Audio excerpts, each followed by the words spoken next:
all yours. All right, it's getting serious.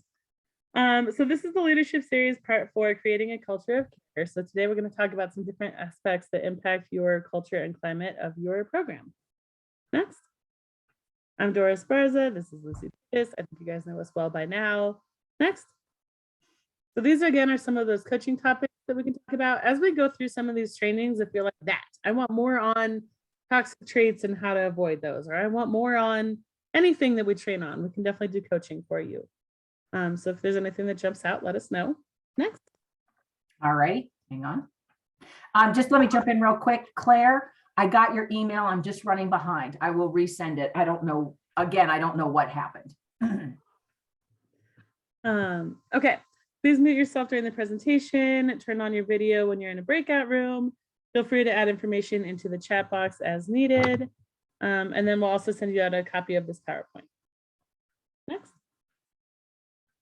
So a quality learning environment starts with the leader, and we've kind of talked about that, leadership versus management. And the best kind of leadership really promotes a positive social and emotional environment, not only for the children and families, but also for the staff that you're working with.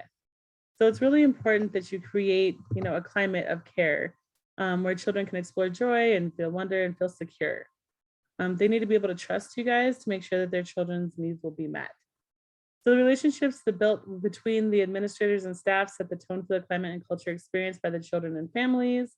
For this session, which is the 4th of the 5 in the leadership series, we'll cover what contributions need to be created and maintained for creating a culture of care. Next.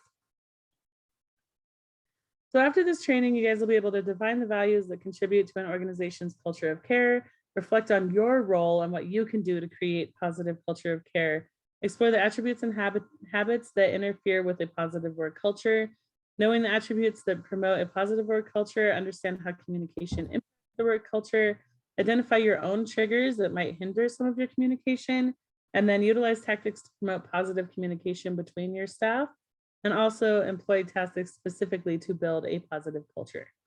I want you guys to notice that you're probably going, oh my God, we're talking about communication again. And evidently, not evidently, we know communication is the big linchpin in everything. And I was reading I get a lot of not weird newsletters that are, some not, and one of them is Fortune magazine. And the top CEOs in the companies that are very successful, according to their employees, yesterday were talking about one guy, they all talked about communication, being transparent. And one guy just said, I think it was Target Stores and Cisco Systems. And they just said, over communicate. Because that makes all the difference in the world. Definitely. Okay, so we're going to read you these 2 scenarios. You've been invited to a dinner party by a friend who also invited 12 other friends. In the first scenario, you arrive, she shows you the wine, cheese platters, and says, mingle and have fun, and then walks away. Scenario 2, you arrive and she introduces you to the other guests, and while doing so, she tells each person what they have in common with each other in order to break the ice. So thinking about these 2 things, in which of these 2 scenarios would cause you to stay longer at the party and why? Assume you're the host of the party. What steps could you have made to make your guests feel welcome and included? How does this topic reflect culture and climate and why? And then how do new employees feel and new families feel upon arriving at your center? And how does that relate to the scenario?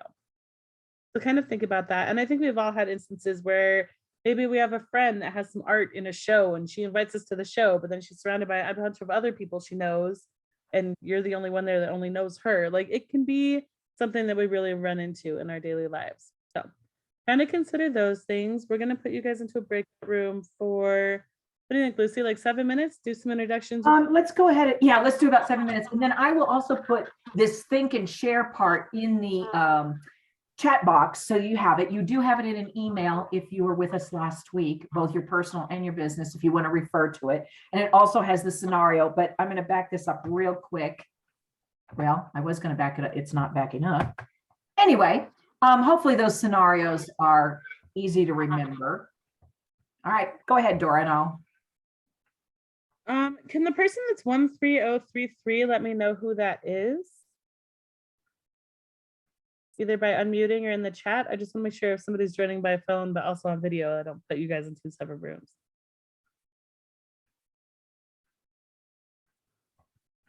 No? No, okay.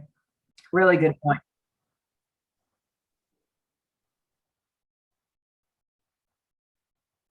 Good points, Roman.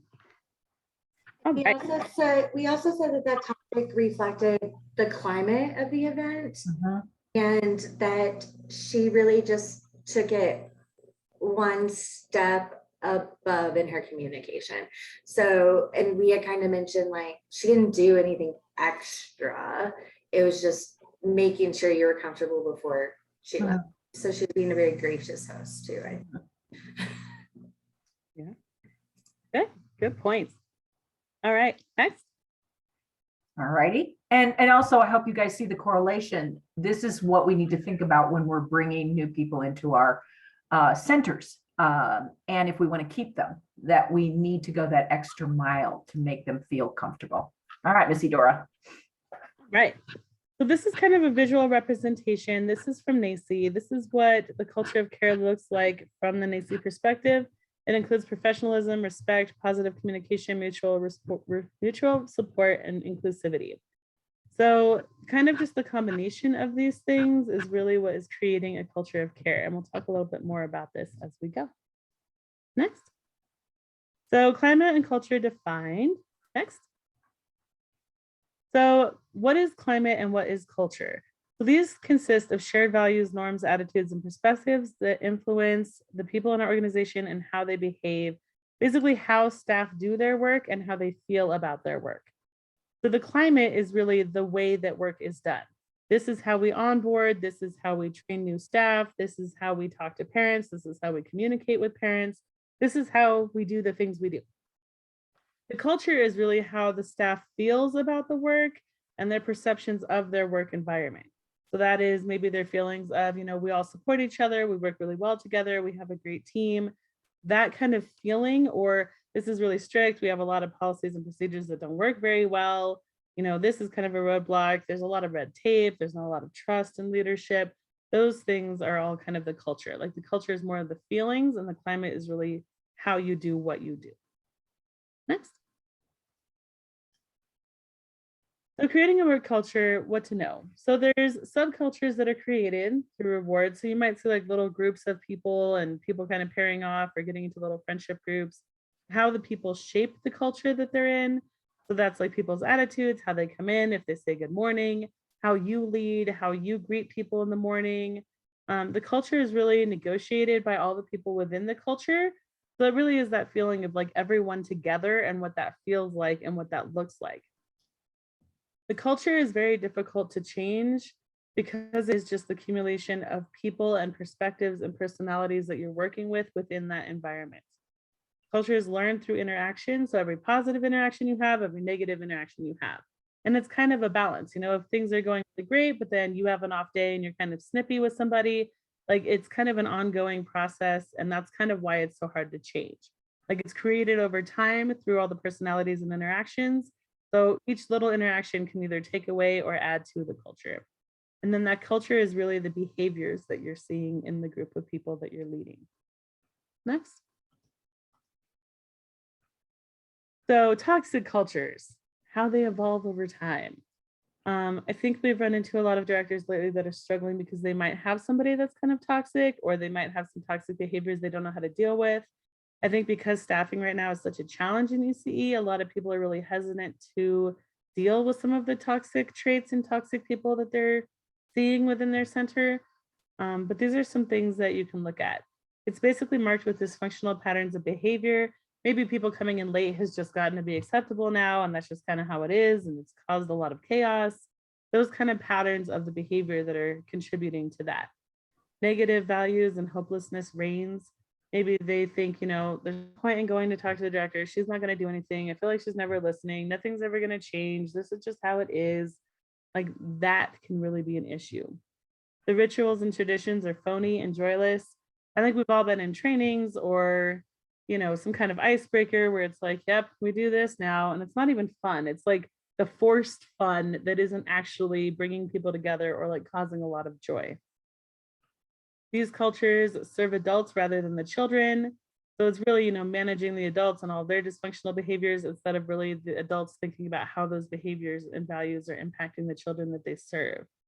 The staffs are fragmented. So maybe you have a group that is the favorites and another group that's always on the outside, things like that.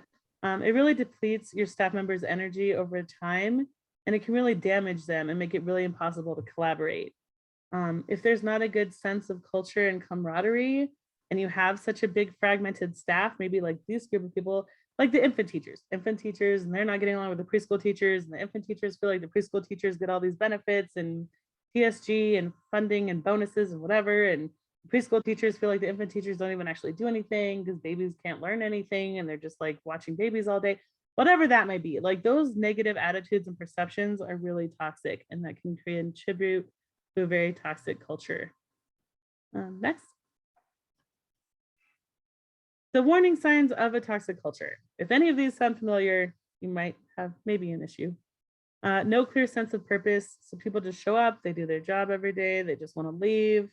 They're not very bought into the culture that you have.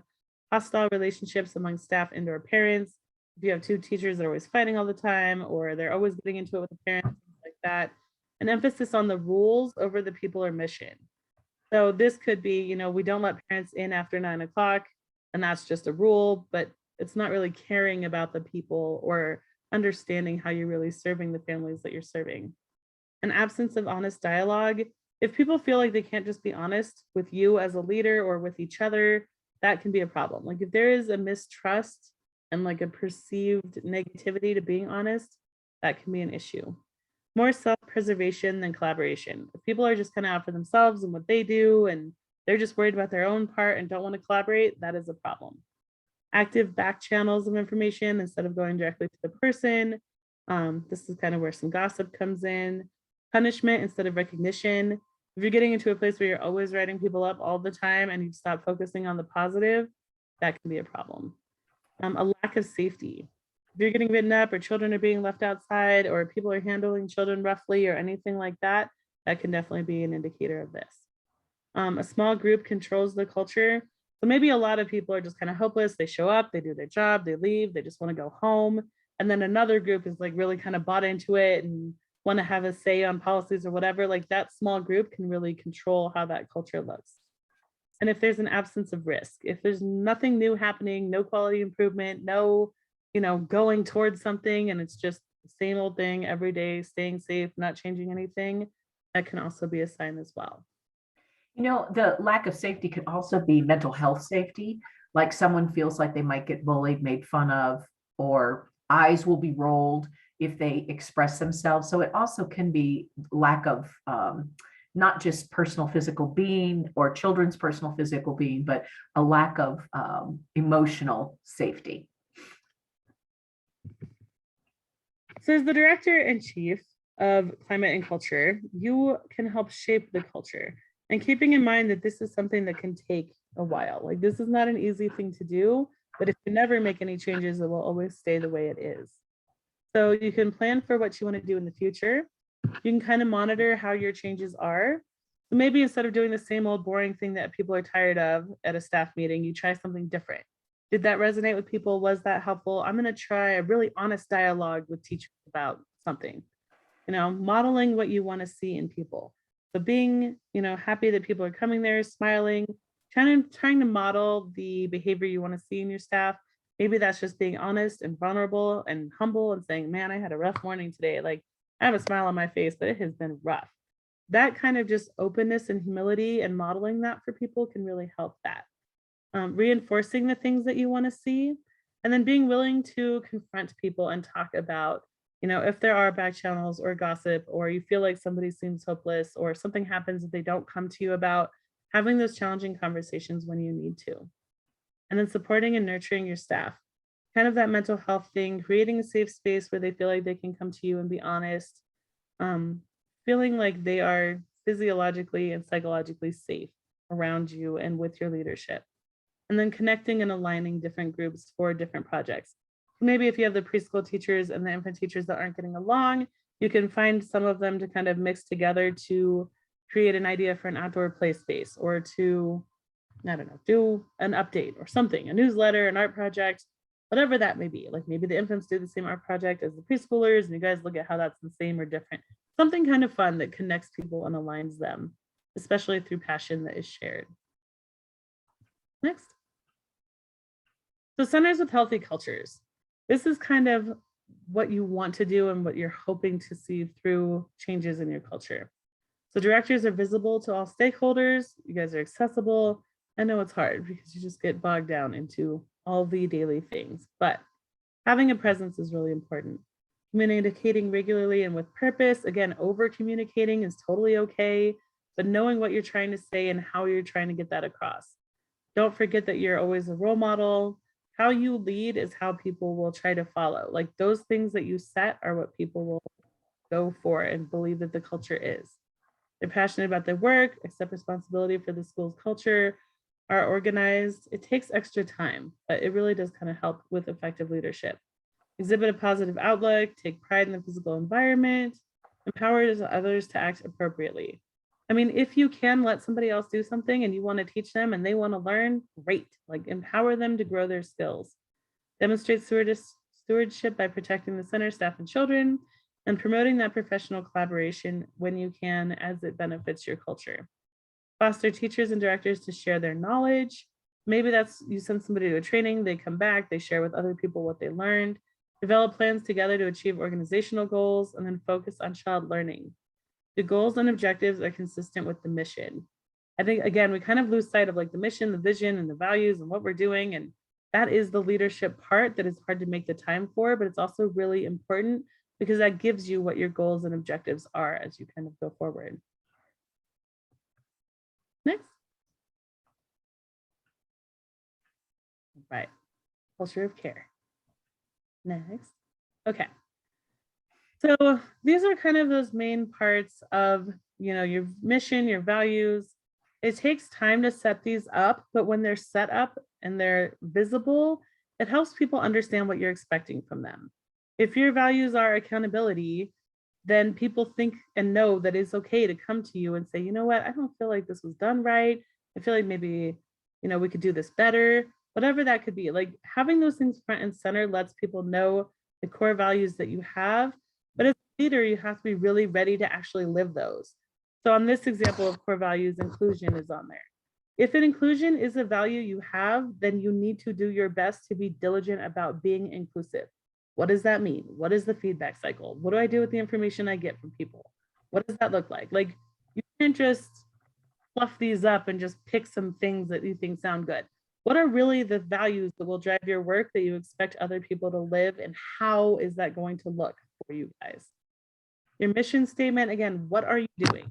Who are you serving? How are you doing it? Why are you doing it? Those things are really important because that's one of the things that people see as soon as you're trying to recruit teachers. What is the purpose of what you're doing? What are you trying to do, and what does that look like? Every rule or protocol should relate to the mission and vision. Yep, good point, Lucy. Next. Culture of care, important attributes. So these are like the top things that really contribute to having that culture of care. The first one is integrity. And I think you've heard Lucy and I both say, like, integrity is the top thing people want to see. You do what you say you're going to do. People can come to you. You are genuinely who you are. You care about them. You are doing the things and living the values that you expect out of everybody else. Tolerance and kind of an understanding, supportive lens, effective communication, again, over communicate if you need to, emotional intelligence or self-awareness. I think this one's hard because sometimes we know, like, oh man, I am grumpy. Like every Monday morning, I am so grumpy and it's a problem. And maybe some people don't know. And if somebody does tell you, you know, Monday mornings are a bad time to talk to you, like you seem like you do not like Mondays. You don't need to get defensive, just hear that and say, wow, you know, maybe I haven't ever recognized that that's true for me. That is true. Okay, well, now I know that. Like always willing to grow and hear that feedback you're getting and doing something about it. Diversity and inclusion, again, how are you going to do these things? Diversity and inclusion and equity are talked about all the time, but what does that really look like for you and how are you going to execute that? Next. So integrity. again, top thing. Like if you take nothing else away, really think about integrity in your leadership and what that's looking like and how you're doing that. But being honest, being responsible, it's okay to say, you know, I really messed that up. I am so sorry. I'm going to do that differently next time. Or next year, I'm going to get more input before I just decide what day we're going to do back to school night, whatever that is. And that self-awareness piece, like this is really that internal piece that you can think about, that you can change within yourself to help lead other people. Nice. Okay, so we're going to kind of talk about integrity, but also how our disposition is set, which Dora just kind of mentioned, affects integrity. So here is a quote that the window of tolerance is a term used to describe the zone of arousal in which a person is able to function most effectively. When people are in this zone, they are typically able to readily receive, process, and integrate information, and otherwise respond to the demands of everyday life without much difficulty. I think we would all agree, when we're in a good mood, we've had enough sleep, like Dora said, it's not a Monday, if you're not a Monday person, we are able to handle ourselves appropriately. We kind of remember what we should be doing. We follow usually the best protocols, but we all have to admit it is a function of the brain, and it is part of our executive functioning area. And if we're off in any way, it'll affect our work in every way possible, and a lot of times to the negative. If we're in a good or positive brain state, we're able to think clearly, use our executive functioning and reasoning skills. If we're triggered, all of this goes out the window. And by triggered, it could be something major or minor. I use this in another example, whining. If I'm off today, I have not slept well, I've not eaten, and then all of a sudden, either a child as a teacher or as even a director, whining just drives me up a wall. It's a trigger for me. I'm sure there's something in my background way back when that caused me to have that as a trigger for me. And when I hear an employer or child whine, most of the time I can handle it. But if I have a headache, if I'm tired, if I'm hungry, I may react in a way that's not appropriate. And that's a trigger for me. So these are things we need to be very aware. We need to know when our zone of our window of tolerance is out of like compliance, because these experiences, like these triggers, can have a lasting effect on our brain. And in turn, our response is usually a negative one. So we want to make sure we know what our buttons are, or our triggers, and know how to counteract them, especially when our tolerance level is low. So during times of extreme stress, which honestly, I think every one of us can say have been most of the time in the last 3 years. I'm sure you've had some good days and some good moments, but you probably, I'm just going to throw this out there, probably shouldn't generalize, but I would say the majority of us have been under an enormous amount of stress, more than normal, because you have your normal stress, you have the stress of running the center, the stress of your family, and then you combine all of the political issues that seem to affect us, even going to the grocery store or flying on an airplane, and the stress of trying to keep the workforce going. That was a problem before the pandemic. Now it's impossible. So you're now going through, I'm sure, many times of extreme stress. And when you're going through stress, you're either in hyperarousal or hypoarousal. Hyperarousal, HYPER, otherwise known as the fight or flight response, can mean many things when we think about communication. Hyperarousal regarding communication can be seen as defensiveness in a conversation, an overreaction in emotions, such as anger or crying, or immense irritation. This can turn you into having the inability to stop and think about a particular conversation. Say it is a disagreement with your co-teacher, for example, or with a teacher that you're supervising. And you're hyper aroused, you may even lose sleep over it, and it creates anxiety. Whereas if you were not in the hyperarousal state, you may be able to manage it and think through and reflect and think of ways to counteract it and may not lose that much sleep. Then there's hypoarousal, and that's a freeze response. That usually causes feelings of emotional numbness, a feeling that you're not as good as the other person. It can trigger into negative talk responses, as well as just shutting down. If you don't do it personally, you know of people that do this. And it's very frustrating to work with someone who just shuts down. And it usually means that that person or yourself no longer communicates. And you just go along with whatever a person says or does. And when this happens, that's where there's resentment that's being built up. And this in turn causes more barriers to positive communication and problem solving. And sometimes it causes an explosion.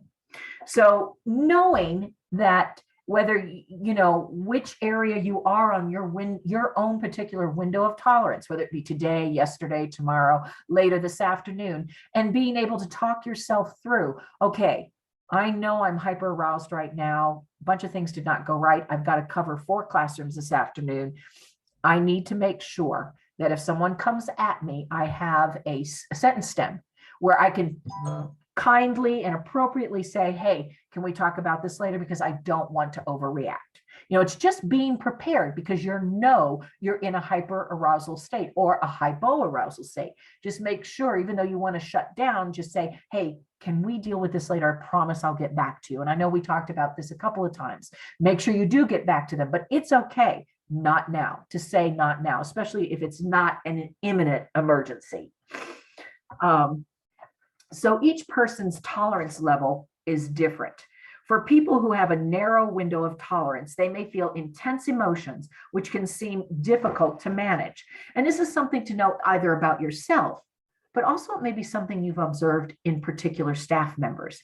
And that doesn't make them a bad staff member. It just means you need to work with them a little bit differently because they do have a narrow window of tolerance.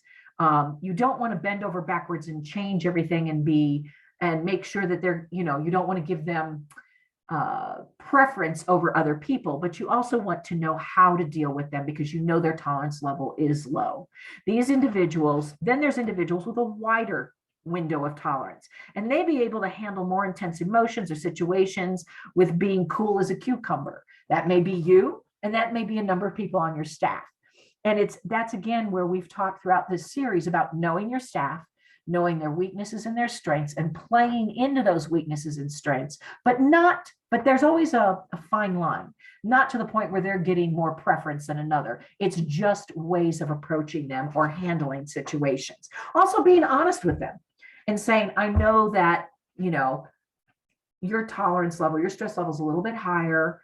So when I say this, maybe having a code word, so they don't, go off the deep end. When something, you're going to have to tell them something, just a code word, say, hey, this is going to be a little difficult. I need you to take a deep breath, coming up with your own way to work with this person, or vice versa. Be honest and tell people, when I'm this way, please handle me this way and bear with me, and we'll talk when I'm calmer. I think it's just being honest with who we are and what we can handle. And you will find things do get resolved when everybody's aware of how to work with each other.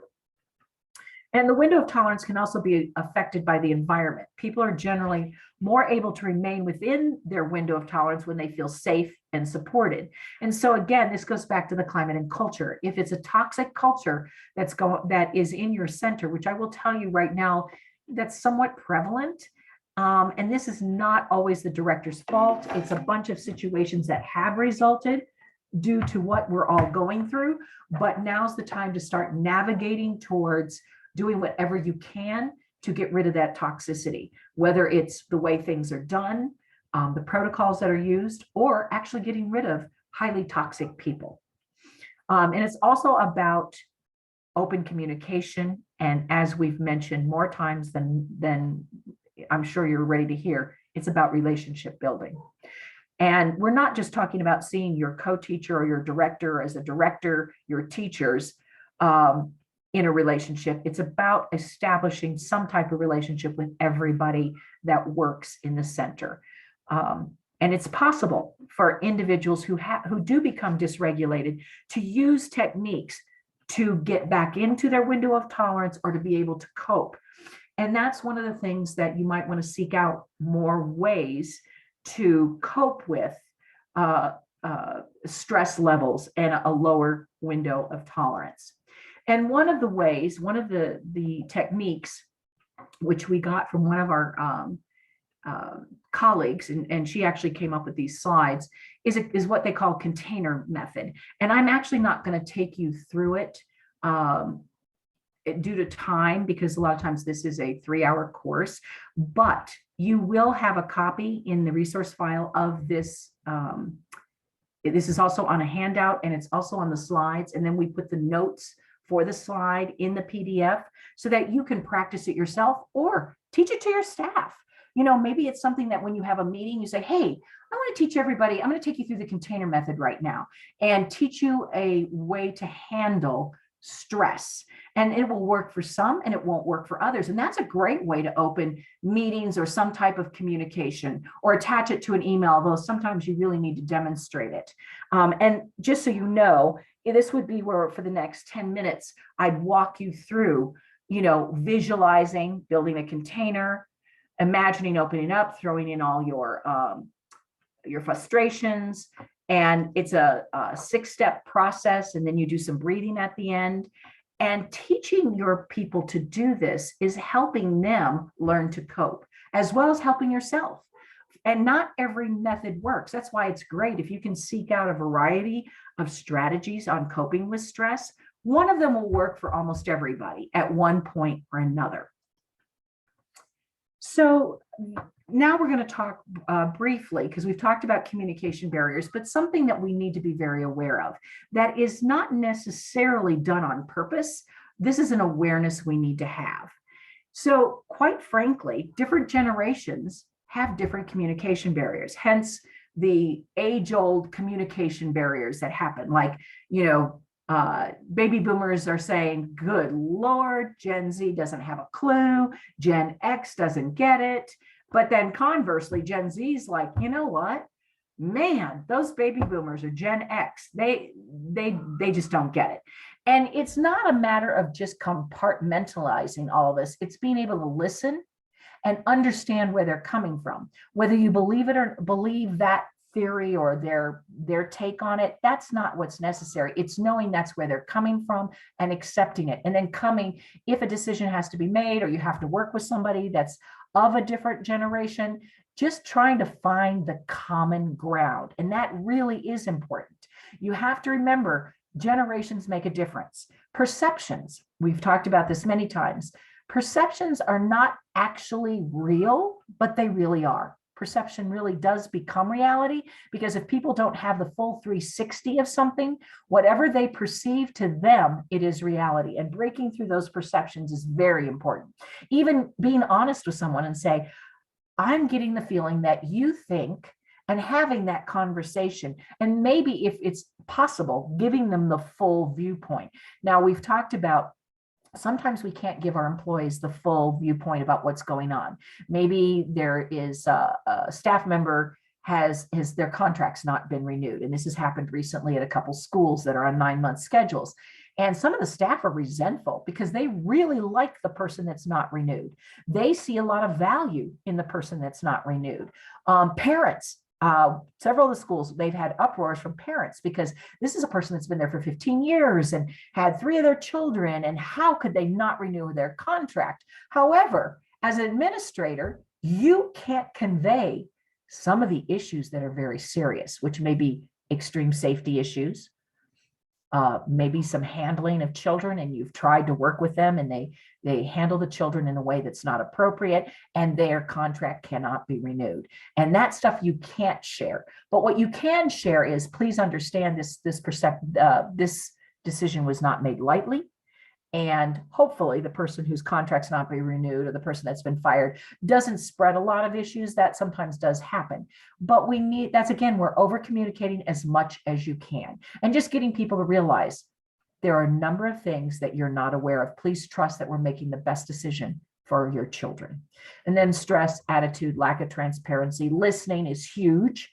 When we're stressed, sometimes we're not really listening, we're hearing, but we're not really comprehending what's said. Dora had even mentioned last week and the week before about style. Sometimes you need to change the way you communicate with the different generations or with just the different people. Some, a quick down and dirty email is all they need. Others, you need to send that email and then follow up with a discussion.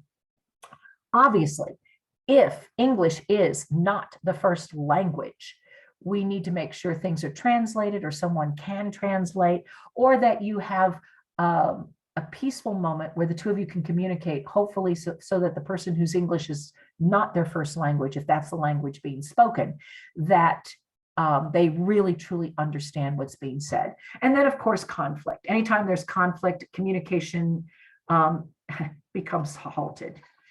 We're going to quickly go over this gossip.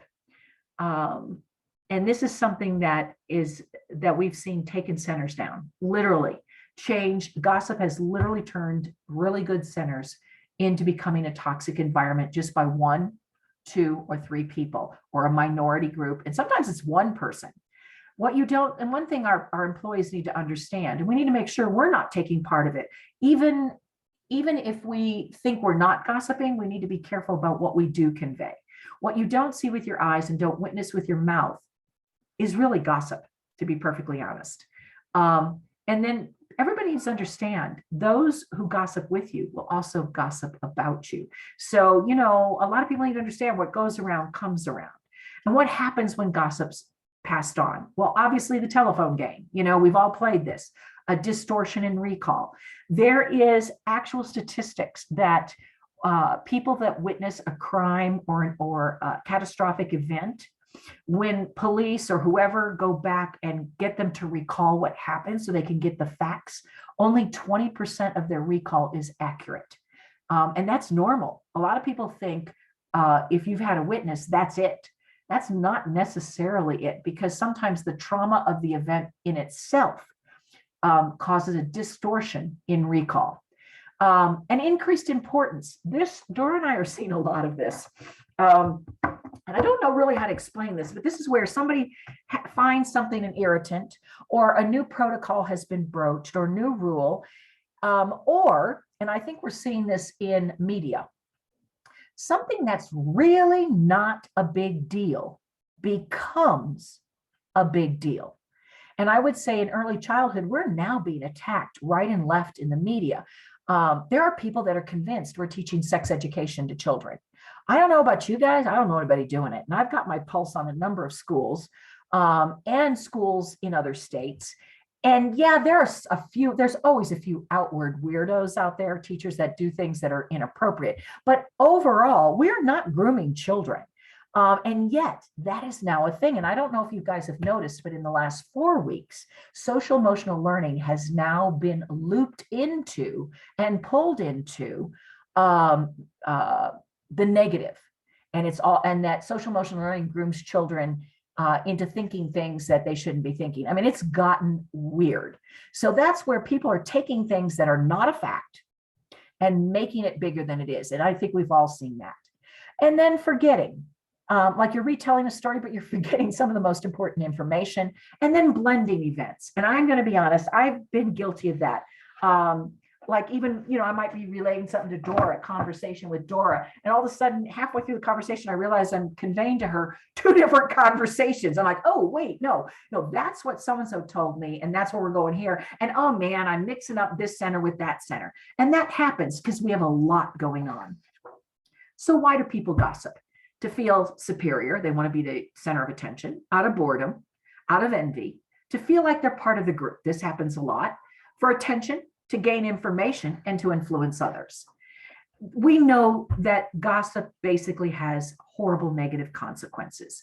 And that's why we need to stop it in its tracks. It affects productivity. It erodes trust and morale. And that's, again, why we need to communicate as best we can with facts and in many different ways, so that we don't allow something that's happened or something that was said, or that a new protocol or rule, that everybody understands why it's put there to the best that you can explain. Sometimes it might be a rule put in place and you can't explain that it's because of an incident. Or you could say it's because of an incident, but not tell them why, sometimes for confidentiality reasons. Gossip brings about divisiveness. That's where we have the little cliques. And that's where sometimes where you work, you go, oh my gosh, this feels like junior high. Hurt feelings, ruined reputations. And I will tell you, good employees leave because of an unhealthy work environment. When to act? When it's disrupting the workplace, hurting employees' feelings, damaging relationships, or injuring employees' motivations and morale. And we've had Dora and I both work with centers where gossip is an issue. And I would say that's probably in any business, to be honest, but where it's been allowed to go on longer. And most directors know who the person is. They may have even confronted them. And I know last fall, especially, Dora and I both had different conversations with different directors about, we had some reflective supervision and we had them trying to reflect on, if you get rid of this person, will the situation be better? And the fear of not being able to replace that person has had some directors keep them on. In my own experience, I had 2 centers, one lost 2 good workers, one lost 1 good worker because they didn't get rid of the toxic person. So that's some of the things you need to weigh. I know workforce is an issue, but a toxic person could cause you to lose the good people. Here's some strategies for gossip. Do talk to these people. Yes, thank you very much, Danielle. She says, gossips will continue to poison all the punch. Get them out. And it is very true. And I would say some people are hesitant to confront the gossip. I'm usually not, because I always feel a personal responsibility for those that are trying to do their best. And I worked in a center last summer and then in a center the following summer, filling in for directors. And both centers, I had to confront toxic people. And I usually bullet point what I'm going to say, stick strictly to what I'm going to say. I use evidence that I know that they're gossiping, and I put them on a performance plan. And in one case, the person ended up leaving because she was upset she was put on a performance plan. And in another, she did improve for a while. After I left, she was let go. So we need to be careful. The other thing is, sometimes you and your staff have secrets and you do need to get it out, or something happened and you've got to tell somebody, because you can't internalize everything. And that, we have to understand, does happen. When that happens, you, and also train your staff. If you need to tell someone who you trust, you need to be really explicit and say, I need to tell you something, but this truly is confidential. It really cannot go further, not even to your confidant. And if someone you trust feels and says, I promise, that is something that you can do. But I would say be very selective about who you trust. Maybe, hopefully it's somebody outside the center, to be honest, maybe a colleague, maybe somebody you've met even in this course, because it's better to trust them as a confidant than somebody in the center, because you don't want to put them in a position where something might be accidentally spoken about. And that's something you need to be very careful. Yes. And trust is built through integrity. And there are times you have to talk to, and I will be honest, that's where your coaches might be the person you talk to and say, I've just got to talk to somebody about this. I've already made or you haven't made a decision, or I just need to get this out because it's just been traumatic for me, or it's really weighing on my mind. So find the right people to confide in, and also teach your employees to find the right people to confide in. And then there's now we're going to talk about cognitive distortions and communication. And this is something where when you're hearing something, you're not hearing the way it's intended. And again, that could be because of stress, because of a bias that you have. And we need to be very careful. That's why reiterating to the person you're talking to, especially if it's something you're concerned about or you have an issue with, be very honest and say, what I hear you saying is, because if there is a distortion, let's get it fixed right away. Be careful about overgeneralization. Think about your own mental filter. If you have a bias or a trigger and someone's telling you a story, you may listen to it, but go back to them later and make sure you heard the way it was intended. Also discounting the positives. And I think sometimes we forget that. When something traumatic happens or something that's irritating happens, let's be honest, we all have our good points and bad points. And, sometimes we have to remember that when we hear something about someone or about something that's happened, if it's not totally traumatic or a safety issue or a toxicity issue, we need to deal with it. But then we also need to remember this person or this thing, there are other things that, like all of us, we all make mistakes. And I think correcting the mistake and moving forward is what we need to do, as long as it's not continuing. And then coming to conclusions. I do have a tendency to do that. After a while, though, I will reflect on something and go, I wonder if my conclusion is appropriate, or I'll talk with somebody about it and go, man, this is what I'm thinking is going on when I talk to so-and-so. And it's interesting, if you talk to a colleague who can get you to reflect or coach, that is very helpful so that you're still keeping an open mind. Another type of distortion is magnification or minimizations. Like I told you, sometimes one of my favorite expressions is when somebody says, oh my God, this is going on. And I look at it and I go, that's not really a thing. That's just a minor blip. Are you sure? And now sometimes I won't quite say that. Usually if I say that, it's somebody I know really well, but I will say, let's go through this and let's really talk about how major is this really in the scope of the work, in how we treat children. In other words, put it within its context appropriate. But then also we need to be careful about minimizing something that has really disturbed a person. In our mind, we may be going, man, that's not that big of a deal. But remember, what may not be a big deal to you is truly a big deal to someone else. And a discussion or a reflective conversation may need to be had. And through that discussion and reflective conversation, you may find out there may need to be some action being taken, because what appears to you is not a big deal. Maybe it's a conflict between two teachers. You're like, man, they should be able to work this out. After listening to both sides, maybe even though it may seem minimal, to them, it's a big deal. So a compromise needs to be had. Emotional reasoning. We need to make sure our emotions don't override the facts. We need to have watching out for should statements, like you should. I would say, I think we all do that. We see things happen. We read things in the paper, in newsletters, social media, and we instantly react and go, they should have done this. I'm going to give you a perfect example. Let's say the Oscar slap, and I'm not even going to go into that, but it's very interesting. While part of me wants to go, oh man, I'm over this. Everybody's still commenting about it, and it was 6 weeks ago. But what's fascinating is everybody's viewpoint of that. Some people immediately said, this should have happened. The Academy should have done this, or this person should have done that. The shoulda, woulda, couldas, we need to be very careful with that, because that incident, there's a lot of layers to that, if you saw it, you might have been horrified. You might have thought this should have happened. But you know what? There's a lot of context we really don't know. And I don't want to comment either way, but we need to make sure we understand.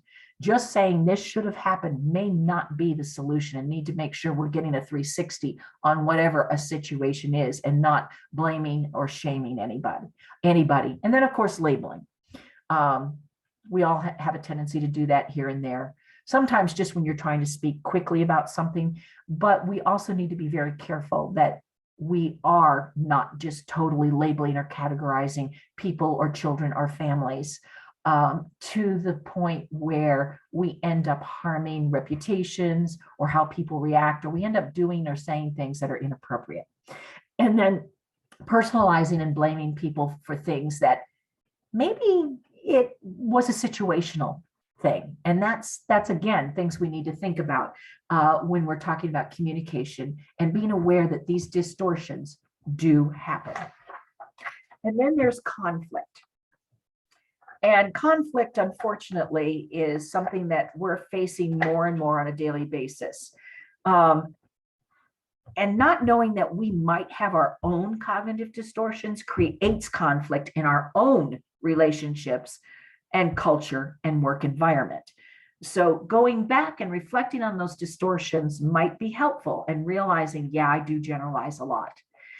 Man, I have a tendency to label. I'm going to try to be more thoughtful about not doing that. Or if I do that, come back immediately and make that a trigger where I go, hey, when I said that, I hope you realize, or I want you to understand that I really didn't intend for it to be that way. In other words, we need to know our weaknesses so that we can build strengths to counteract those weaknesses. By understanding which type of distortions you may have, you can eliminate unwarranted or untrue beliefs about others that most often limit our ability to stay in our own window of tolerance. Remember that window of tolerance. If we have a number of distortions, we are actually narrowing our own window of tolerance, which will cause more conflict.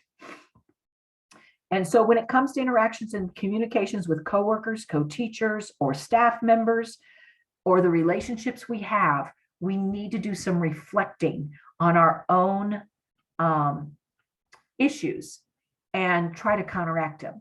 Now, it is impossible to counteract all of them. It really is. However, if you can come up with one and work on it for a while, and even have a truth teller, like maybe one or two staff members or people that interact with you who can call you on it, whether with a code word or in a gentle sentence stem way. I actually remember when I was learning a lot about what they call people first language for people with disabilities. I had a friend that I trusted who would, when I was talking, especially in public, would kind of chime in and reiterate what I said in a more appropriate way, because it was hard for me to break the habit of saying disabled children, when in fact we're supposed to say children with a disability. In other words, the person is supposed to come first, the disability is supposed to come second. In other words, technically, we're not supposed to say an autistic child. We're supposed to, or an autistic person, like we've read about Elon Musk. You know, we're supposed to really refer to them as Elon Musk is a person that falls on the autism spectrum. Now, that is a lot of words, but technically we are supposed to put the person first and the disability second. And I would say that's about a lot of things, especially about even the biases we may have. So going into this next breakout room, in the email that I sent you, the distortions, the 2 slides on distortions, which are this one and this one, that's what you're going to kind of be talking about. Thinking about the distortions, be kind of honest with your group and talk about when you've had cognitive distortions in the workplace. And I did send a document and email some of you if you need to refer to them.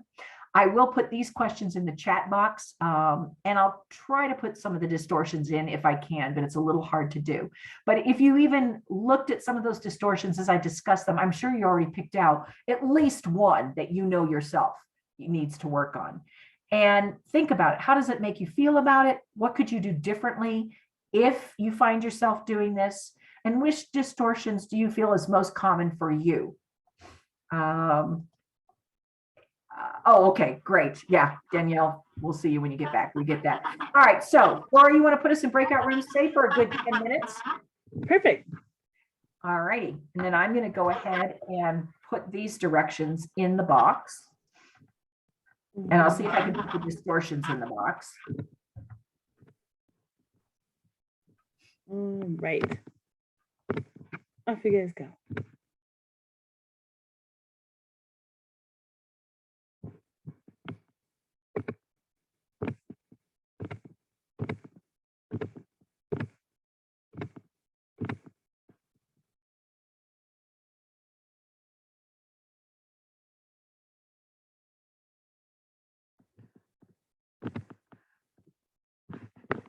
A culture of care, where we're trying to get our centers to have a good culture and it be a culture of care. In other words, it's all about relationships, building each other up.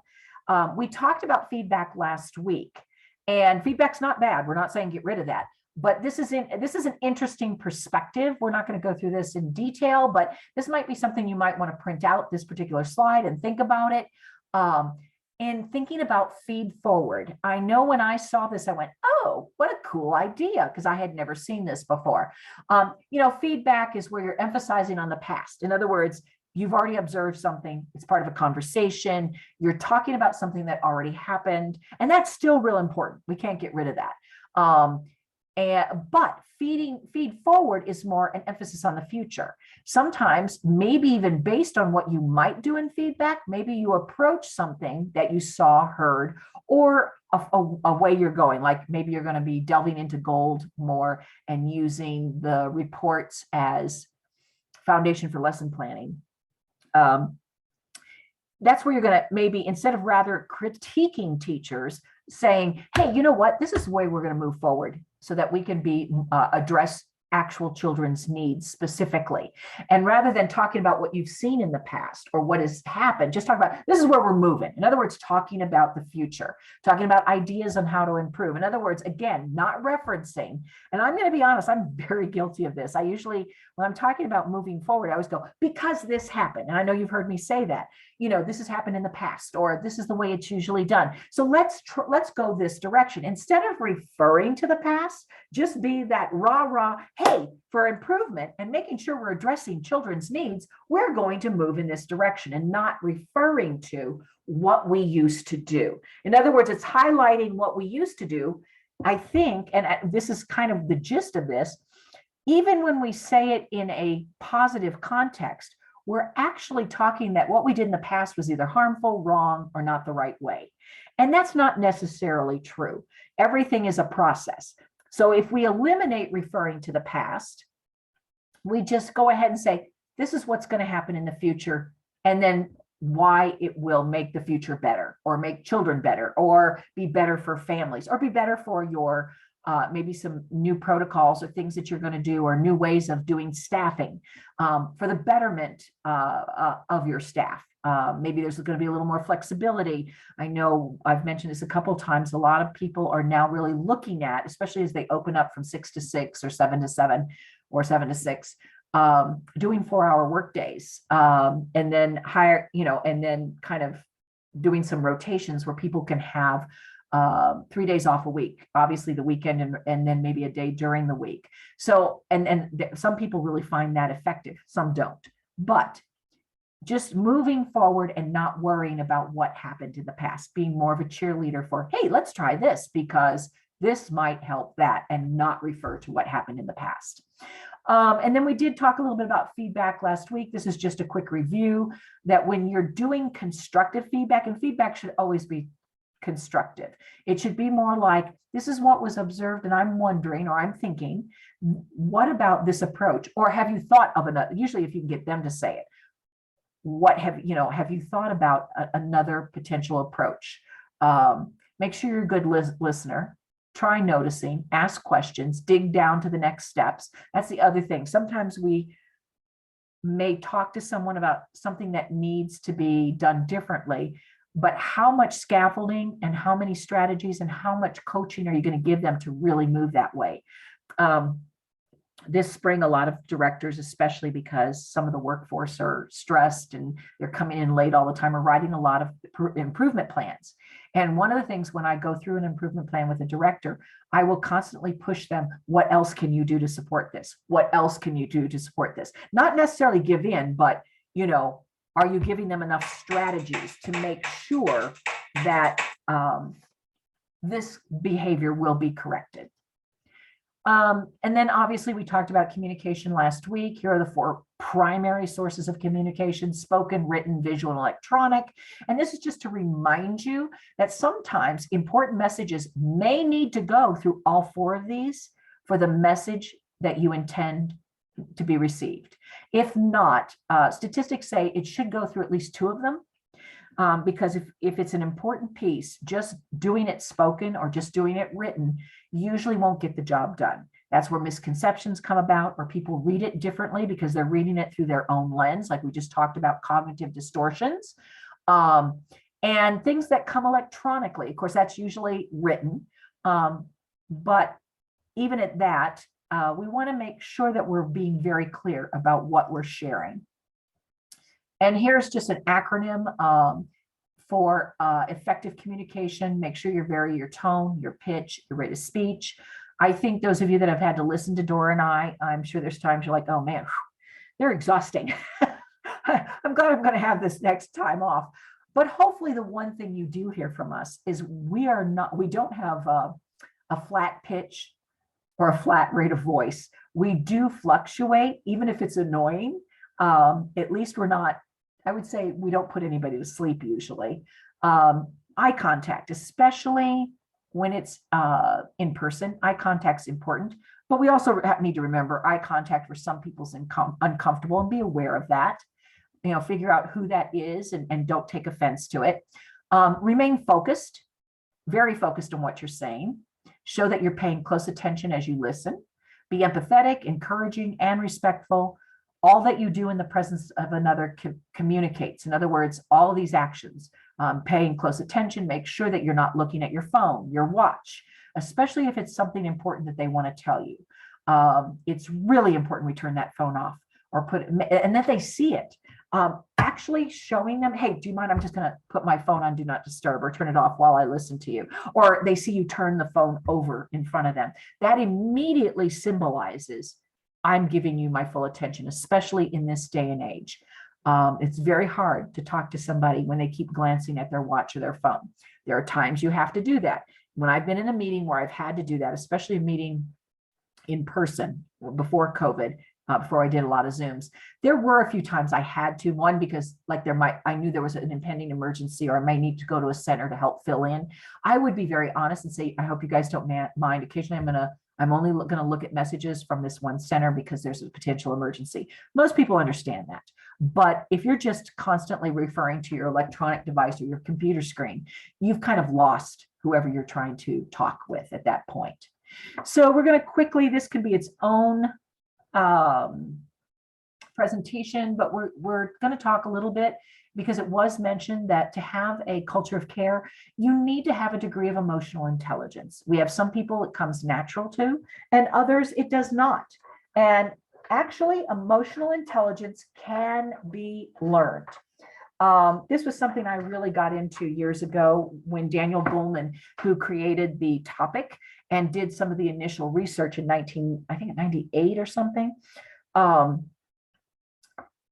He really brought out some of the things that were really important. And I just want to share this, that what I found so fascinating with him, and I actually did it because of my kids. I remember thinking I had one kid and I didn't know what it was. She's very emotionally intelligent. She could speak to a pile of dirt and get that pile of dirt to do some actions. And then I have another that just didn't communicate at all. And I worried about him. Even his teachers worried about him because it was hard. It took his teachers a while to even figure out he's very bright, but he was not a communicator. And emotional intelligence isn't just about communication. It's really about, we all have different personalities. We have different wants and needs and different ways of showing our emotions. Navigating through all this takes tact and cleverness, especially if we hope to succeed in life. This is where emotional intelligence becomes really important. Emotional intelligence is the ability to recognize your emotions. And by the way, we talked about this when we talked about the window of tolerance. So all of this is, do you know yourself? What do you know about yourself? And understand what your emotions are telling you and realizing that your emotions affect others around you. And this dovetails with the window of tolerance, which we just talked about. And it's also associated with executive function skills, which are the key to emotional intelligence. So when we concentrate in early childhood on executive function skills, and we're trying to build those in children, we're building their emotional intelligence. And what Daniel Goleman found out in his first set of research, and he redid some of it in 2012, he had an amazing response to the Fortune 500 companies, which he did not expect. When you do some kind of survey and you're contacting major CEOs, I'm sure the response usually would have been like 2%. And for some bizarre reason, he had an enormous amount of response. And he correlated, and it could be because it did kind of tap into some of the vanities of these CEOs. I don't know, I'm just guessing. But when I got his book, I was fascinated by the fact, in a nutshell, and I mean, again, this is where I may not be very concise, but do read his work. He did update it. He found out that of these highly successful Fortune 500 CEOs, and he put them in categories kind of without them knowing. In other words, the CEOs who were very successful and their employees want to work for them. And then there are CEOs that people hate working for. Charles Icahn was one. You guys are probably too young to know that, but that he was in this era. And what he looked at is that what you consider the successful CEOs, those that drive a good business, but their employees want to work for them, like the Googles and the Apples. And right now, the big companies are Target, that was just listed in Fortune yesterday, and Cisco Systems. What he found out is these are not necessarily your brilliant people. They usually had grades that were C's and B's. They went to state universities, not all the Ivy Leagues. Fact is, very few of them went to what everybody would be impressed as a college or graduate college. But what he found out was they had high emotional intelligence.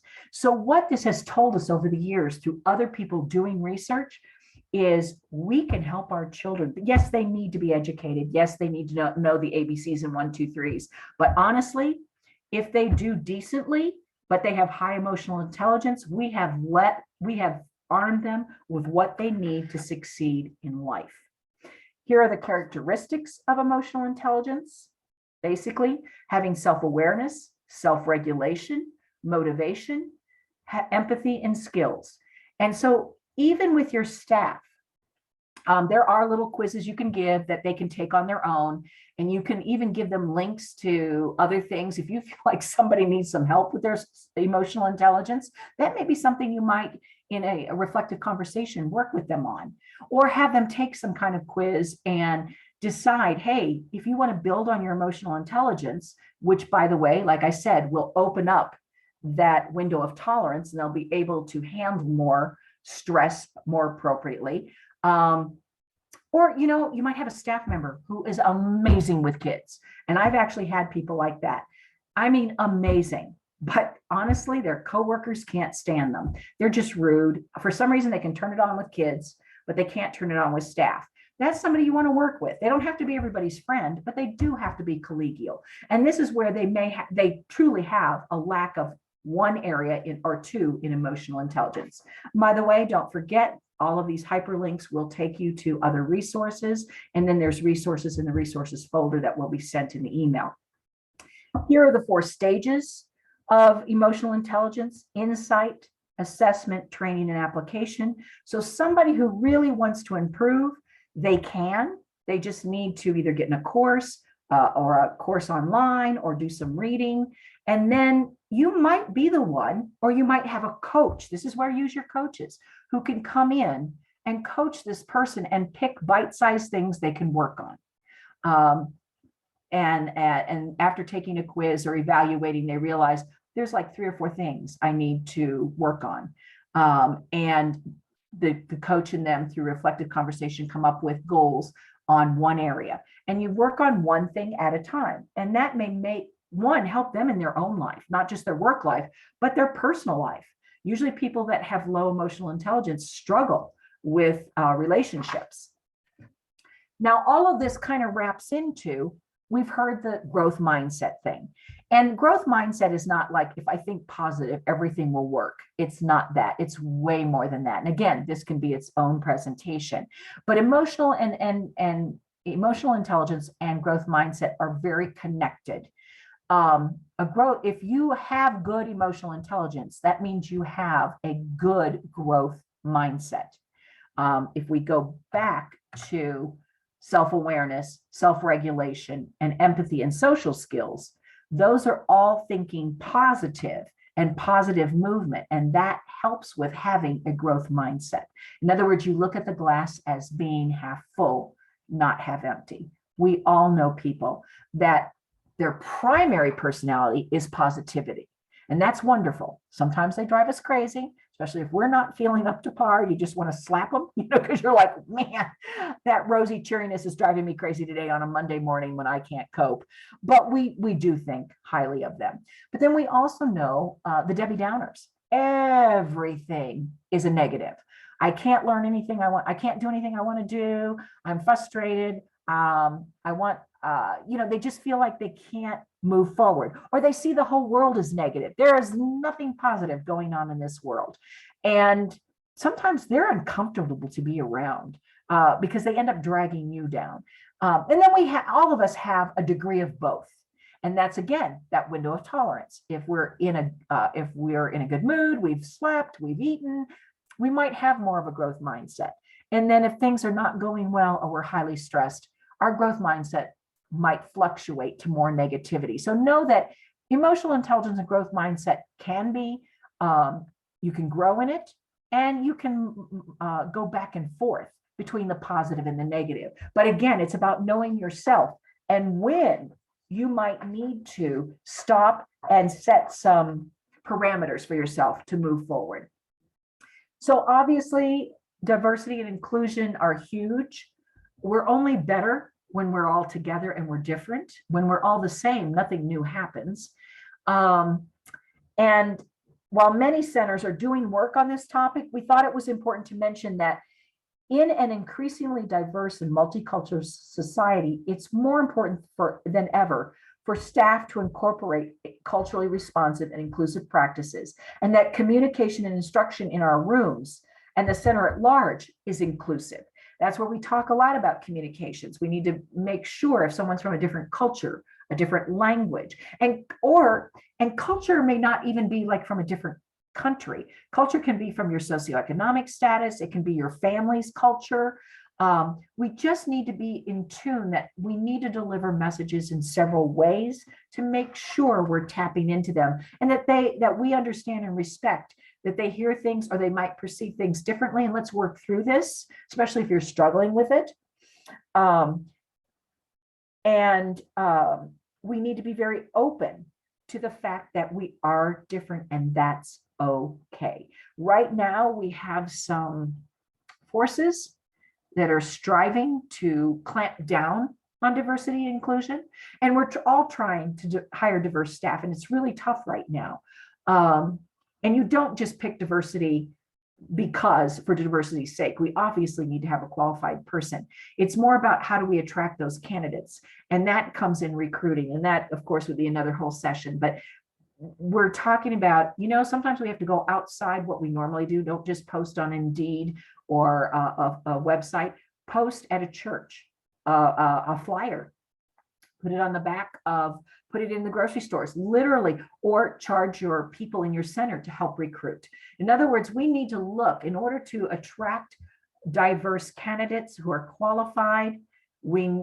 Post in diverse communities. We need to put a lot more effort than just, now hear people, well, I post on, this website, or I post on our webpage, which you want to do, but you need to do some footwork if you want to become more inclusive.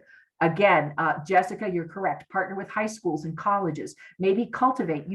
Now we can have 16-year-olds count in, you can pay them as an aide and count in ratio. Now, they can't be left alone with children, but that might be a way, if you know of a high school near you or a program near you, or for the summer, you want to hire a high school person. And if they look like they have that potential, you might want to groom them in a good way to come into education. We need to grow our own workforce as best we can. And I know you're like, man, that's another job I've got to do.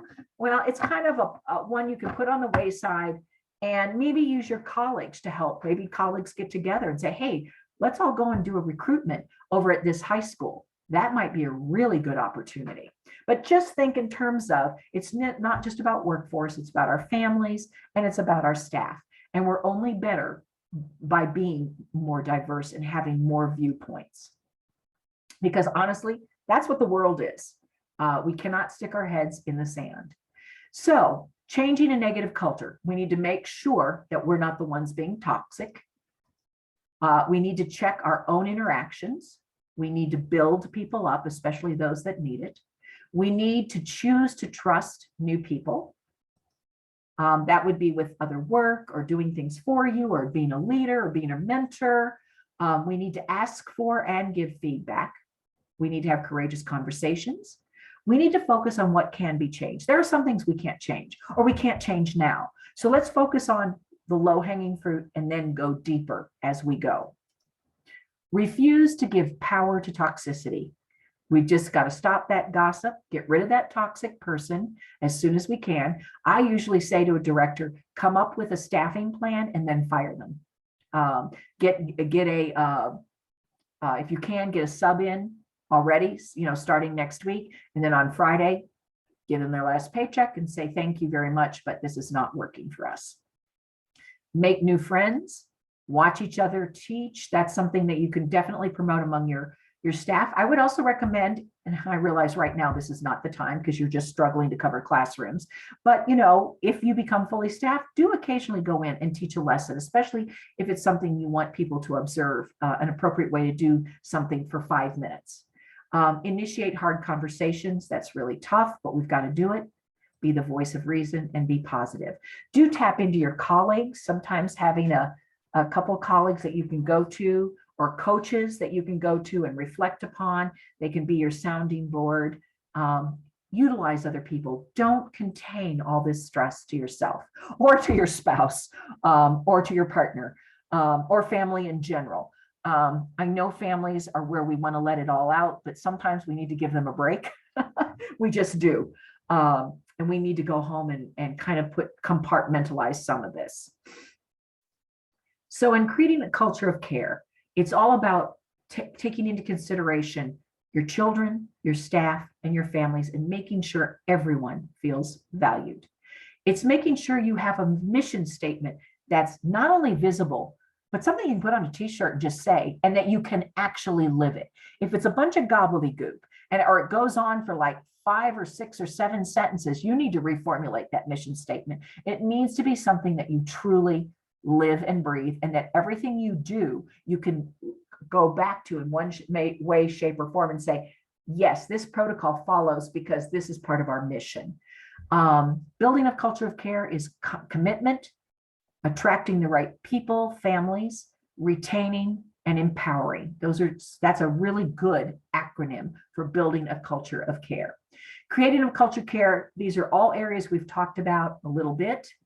But these are some highlights. You need to have engagement from everybody, career development, talent development, have a good onboarding system. Again, that could be its own course.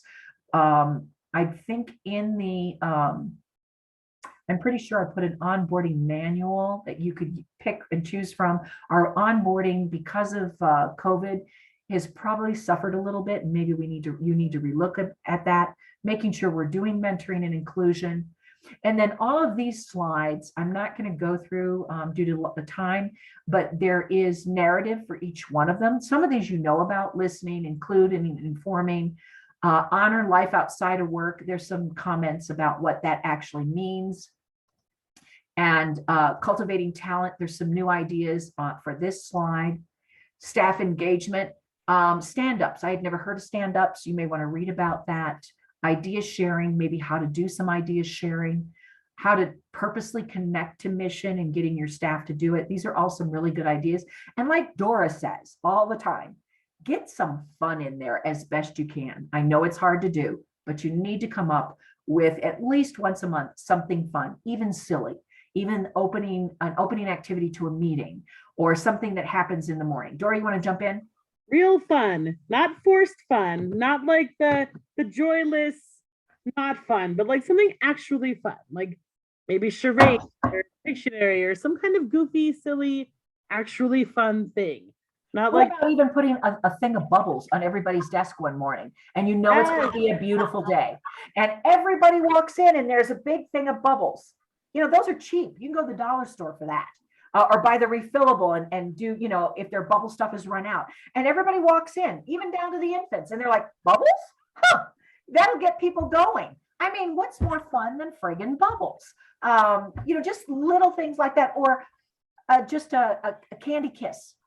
It can be little, it can be big. It can be, like she said, a fun activity. You have a meeting and you purposely don't have a meeting. You're going to pay Pictionary. Yes. That's the meeting. And everybody's like, what? Now, I will tell you, somebody like me, my first reaction would be, are you kidding me? You carved out this time and we're going to play Pictionary, but I will tell you, dollars and donut, you will have me wrapped in and jumping in on this game within 2 minutes. My first reaction will be, really? But then I will tell you, I'll be the first one in there and very competitive. So these are things to think about. Successful onboarding, huge, huge, huge. So I know there's a lot of information about onboarding in the resource packet. Also, don't hesitate to talk to Dora and I. We can help you revamp your onboarding program to make it, because onboarding makes a difference on whether you retain staff or not. And it also helps with redefining a culture that's on the brink of being toxic or is toxic, or you want to ensure that it doesn't become toxic. Creating mentoring opportunities. We need to be creative about that. And then, of course, this is just another acronym for caring. This is something that you can even print out for your staff, something that they can strive for, or highlight something they need to work on, just even if it's one thing. So we're at the end. How can you be a better leader? How are you impacting the people around you? We're not going to do a breakout room on this, but hopefully in these last, well, this is session 4, you've come up with a few things, maybe more than you need to, or that stressed you out. I would say if you have, cut it down to one thing, make it bite-sized, or maybe it's one large thing. It's maybe something about a personality trait or how you communicate. And then maybe going back into this one and going, I'm going to try 2 or 3 of these ideas for meetings or for onboarding, and then purposely calendar it so you do it. Because you might say, hey, those were some good ideas, or you'll read this and go, you know, there were some really good ideas on the onboarding or on the meeting thing. I'm going to do some of these. Well, that's well and good, but I would say actually put it on the calendar so that maybe once every 2 weeks, you put on the calendar on Wednesday, something's going to be on their desk, or a cartoon will arrive in everybody's, and make it different. A funny cartoon about, you know, childcare or working with children is in their inbox, you know, just something, but calendar it. If you can't do it that day, move it to the next day. In other words, so that you're actually doing it. Dora? Well, and I think even though we've talked about how culture is kind of hard to change and move and do, like so many other things in leadership, like your mission statement, vision statement, all these things, if you don't do anything, it will just stay the same, which isn't necessarily bad, but like culture and all these things are a really good thing to be working on for your own growth, for your own leadership, and for like recruitment and retention. If you can't keep up financially with other places, have a really great culture where people enjoy coming to work and it's fun. Like there are small things you can do. So even if all of this is a lot, because it's totally a lot, pick out like one thing, like Lucy said, like, okay, I took this training. My next thing is for the staff meeting. I'm going to think of something fun, legitly fun that I'm going to do, or use bubbles or make an obstacle course or whatever. And if you have somebody that works for you, one of the teachers really is good at that kind of stuff, ask them for help. You know, I've realized our staff meetings are so boring. Like everyone else is asleep. I'm asleep. Like it's just, let's do something fun. Can you help me think of some good ideas? You can delegate that. You can empower them. You can include them. Great. Strengths-based, all the things. Exactly. I was going to say, I've even brainstormed. Well, a lot of my, like I told you, I worked at centers every summer. I'm not doing it this summer. I need a break and just do my regular work. But I usually start staff meetings with a game of some kind, like balancing something on their nose. And the person that does it gets a surprise. And it's usually something from a dollar store, and they all think it's amazing, like colored pencils, you know. We played Jenga, and we played Jenga as a team. And then what we did was it related to a concept that we talked about for about 15 minutes. And that was the meeting. So, and it was really about kind of building up people. So if you need to bounce ideas off of Dora and I, we're available. We can even research some. I know Dora does a lot of fun things. I don't know if I've done a lot of fun things, but I do a lot of openers for meetings and PD. When I do live PD, we do something fun at the beginning. It's hard to do in Zoom. It's just really hard. If I could, I think one time in one of our classes, remember last year, Dora, you said, oh, I wish I could send you all a package of chocolates. We were talking about that. And it was one of our bigger courses during the height of COVID. And we literally brainstormed one night, how could we do that? And then we realized it would be half of our salaries to get it done. But, you know, you're live, you're with your peeps, come up with something, you know. And you know, I would say about every 2 weeks. If you shoot for every 2 weeks, it keeps everybody kind of going. And it can be small or it can be large. Maybe one major thing a month, and every 2 weeks, something small. And you know what? I do remember DPS came up with values a couple years ago. And the one thing they did do right, it is wrapped into everything. And the values are also wrapped into our appraisal system. And fun was one of them. And they really wanted, and I had to put down what I did to make things fun, and I think that's what made me aware about 10 years ago of making professional development, coaching, doing some things purposely fun for the people that I worked with. And that's what I would put in each. I mean, it really made me aware I need to be more fun. I need to be a little more spontaneous, or more, not just spontaneous, more, what do I want to say? Intentional of making sure I included fun. All right, anybody have any questions? Well, thank you, you guys. Hopefully this has been somewhat helpful. I will get the note out probably this evening.